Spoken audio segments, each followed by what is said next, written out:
Dangote Refinery's decision to cut petrol prices to 699 naira per litre was expected to ease transport fares and reduce food costs, but the relief has yet to reach consumers. Despite lower depot prices, pump prices and everyday expenses remain stubbornly high, raising questions about price transmission in Nigeria's fuel market. Some oil marketers have openly resisted the reduction, preferring to maintain higher margins rather than pass savings onto households. The pushback highlights deep structural problems, including weak regulation, limited competition, and entrenched profiteering. As a result, the fuel price drop has had little impact on inflationary pressures, leaving Nigerians paying the same high cost despite cheaper petrol. Temitope Kolade, Associate Director, Oil, Gas and Power Practice at Andersen Nigeria, joins me now. Thank you for your time. For me. Yes. And just to be clear, it's Wednesday. We were told that the price reduction was setting on Tuesday. Are we seeing that happen, right? Dangote's Refinery's petrol price cut, has it translated into lower pump prices nationwide? And if we're not seeing that, why aren't we seeing that? I haven't even seen it in Lagos, talk less of nationwide, right? The reason is not far-fetched, if you ask me. There is a stock-to-sales lag. Very many people would agree that when you stock products, you don't get them sold at the same time. So there is an inventory that you maintain. And because the distributors had accumulated some of the stock over time, what it means is that they won't be able to, in a sense, just sell at the new prices until they're able to get rid of the old stock. That's one reason. There is also the pushback that we see generally to say that how sustainable exactly is the fact that we'll continue to have reductions here and then. Because really selling the new stock at the lower rate is fine, but selling the old stock at newer rates would lead to some financial losses for those who sell. And we also are aware of the sort of, challenges, or should I say the conflict that has arisen between the regulators and Dangote, that is like the major supplier of this product to the market right now. And that's in a way is some reason why you're not going to also see any enforcement if there was going to be any at all. Your response, I think the big, or the summarily, I'm hearing sustainability. They're saying that they don't know whether prices will continue to trend downward, so we keep prices elevated and continue to profit. On Sunday, we had Dangote during his press briefing make allegations that some officials met with marketers and encouraged them to keep prices high in order to frustrate the price reduction. What's your reaction to that? And we also have Aliko himself saying that he would fight to enforce the new prices. Is it his place to do that? Who is supposed to enforce new prices? Well, if you say enforcement of new prices, apparently is the likes of FCCPC, is the likes of NMDPRA that will do that. To protect consumers and, of course, to also enforce industry standards. Unfortunately, it's a bit difficult for Dangote to do that right now because of the feud between the refinery himself and, of course, the NMDPRA chief. And so I'll see it as challenging to get that enforcement to happen. And aside from even trying to enforce it, like I mentioned earlier, one issue is that you cannot also force people to sell at new prices when they still have old stock that they got for higher prices. It's only fair to get some margin. But some people would say it's business and things will continue to move in that way. But as profiteers within the market, as people who are also there to just do business, they will stay cautious in moving the prices around to ensure that they don't lose their capital. Yeah, so basically the consumer is the one to bear all the instability that may be seen in the market. There are some that will say, okay, but you're going to the market to buy at a lower price. Why not just take the immediate shock? But that's another perspective. Would you say that the downstream market, the structure that we see that allows marketers to perhaps ignore price signals from local refinery, or is there a structure in place to move along with that? Yeah, I mean, the simple answer to that is that it's a yes. The current structure that we have encourages us in the country to have varying prices for the same products, particularly because the retail outlets are number one not integrated with Dangote Refinery. They get their products from different sources. Some would get from those who import, some would get from Dangote Refinery. There is also the limited alternative distribution channels that Dangote has, right? I know that there is a lot that has happened with respect to trying to integrate forward into the market, but that is not just enough. There is also the weak wholesale competition and the fact that it's a lot of capital barrier for new entrants into the market. So that's something, and you must admit, or everyone must admit, that the importers up until now had a very vibrant and I mean trade union as well. That is like a force in the market. So it's a battle that would continue for a while until we have maybe some government regulator stepping in to find this sustainable and lasting solutions to it. Right. And, there have also been accusations that NMDPRA has issued 47 import licenses to bring in more than 7 billion litres of petrol in Q1 2026. And we have, Dangote basically crying foul, especially considering he has stated that he has the ability to meet local demand, and perhaps even other local modular refineries may also chip in that local demand, in fulfilling that local demand.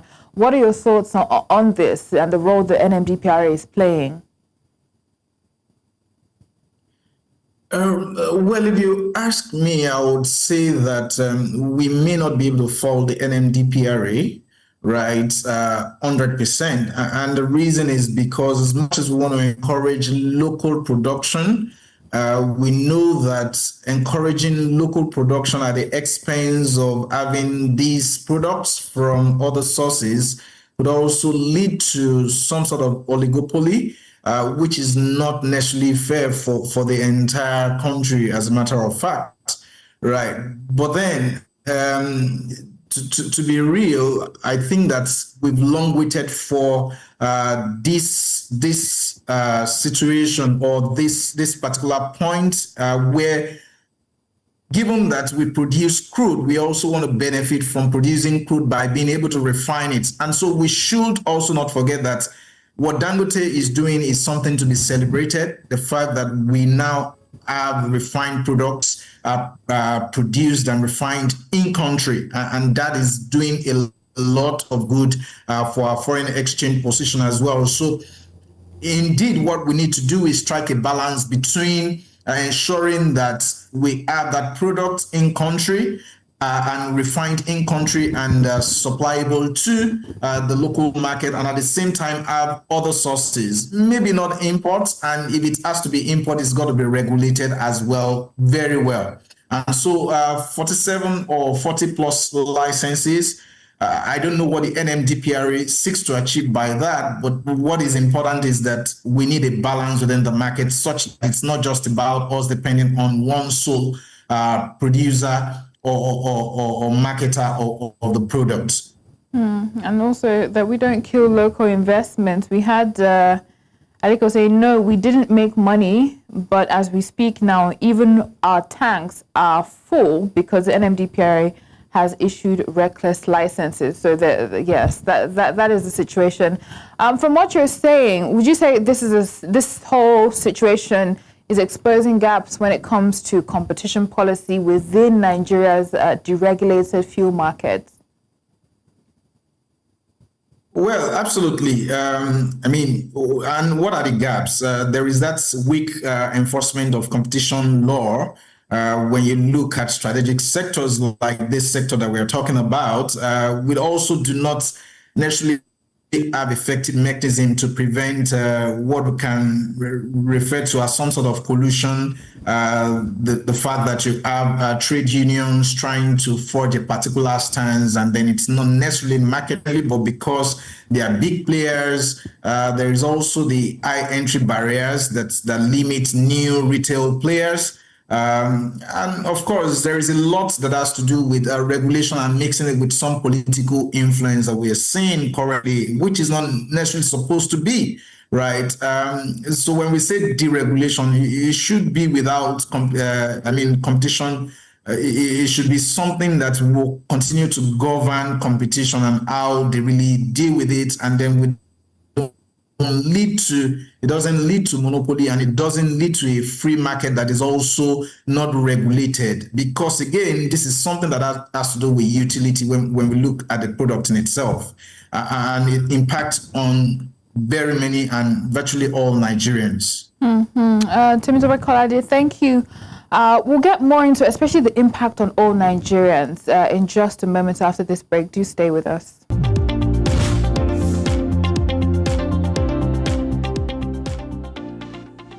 Fuel prices are trending downwards, but are Nigerians feeling the relief? We have Temitope Kolade from Andersen Nigeria, Associate Director, Oil, Gas and Practice at Andersen Nigeria. Thank you for staying with us.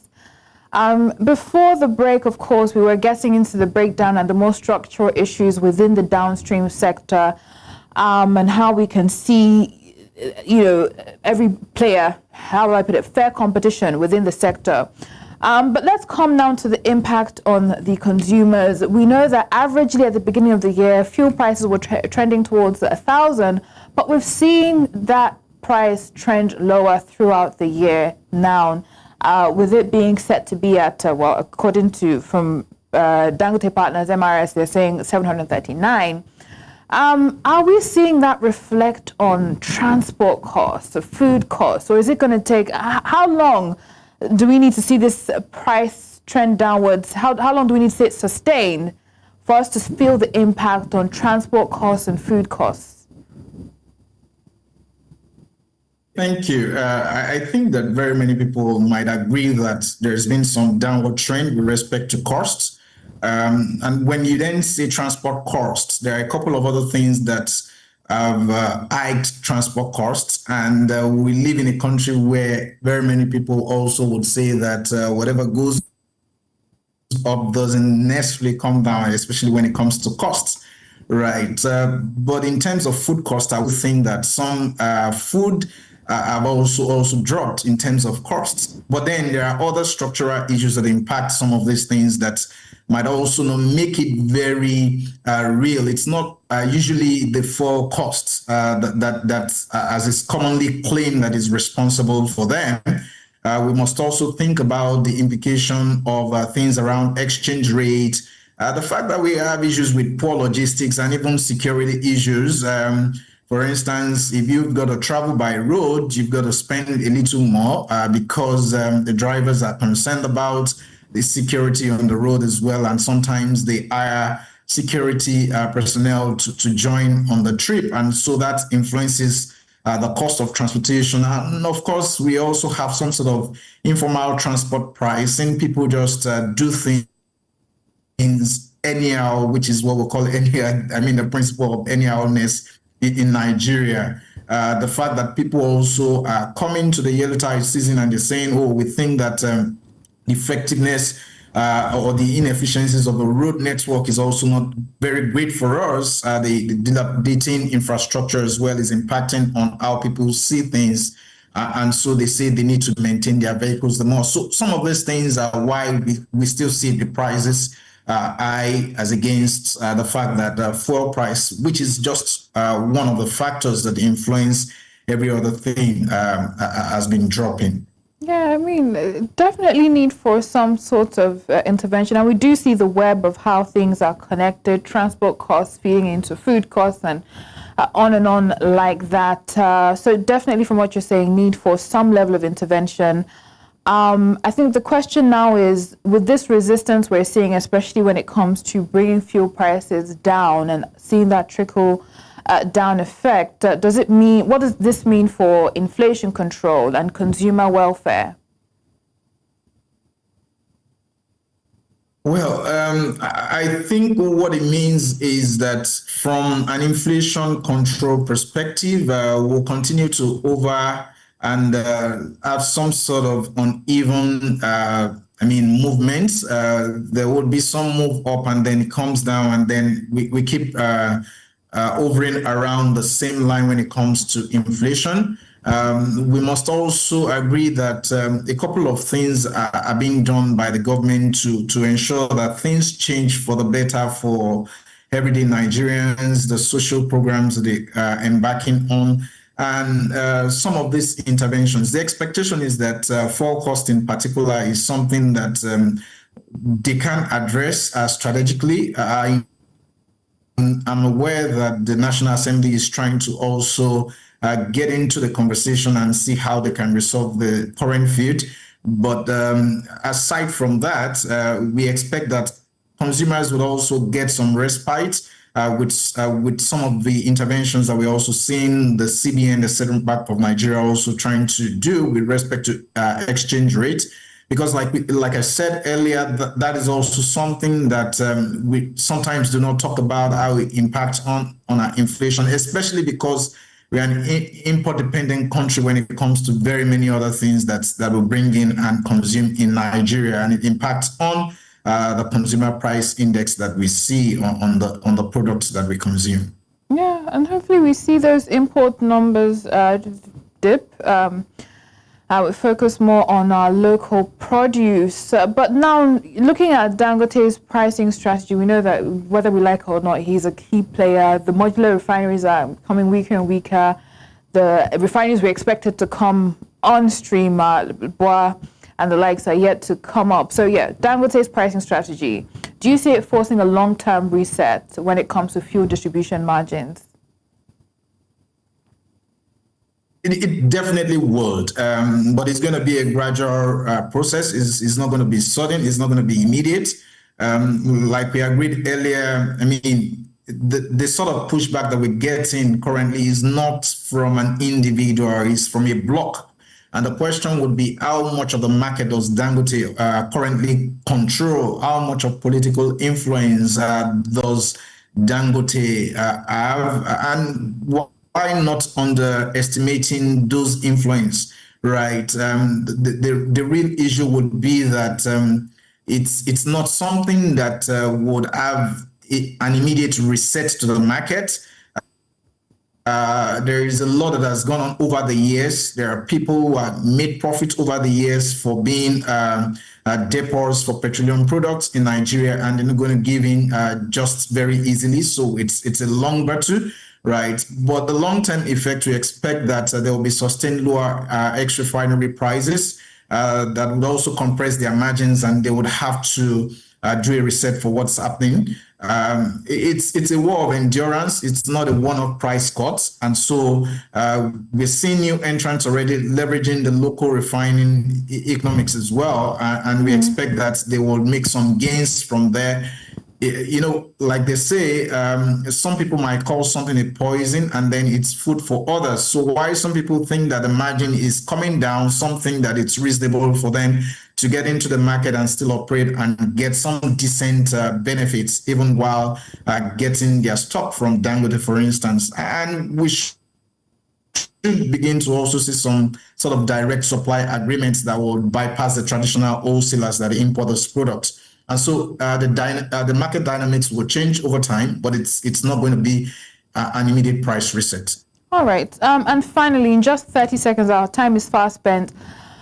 Do you see us risking replacing the subsidy era with a private sector price manipulation?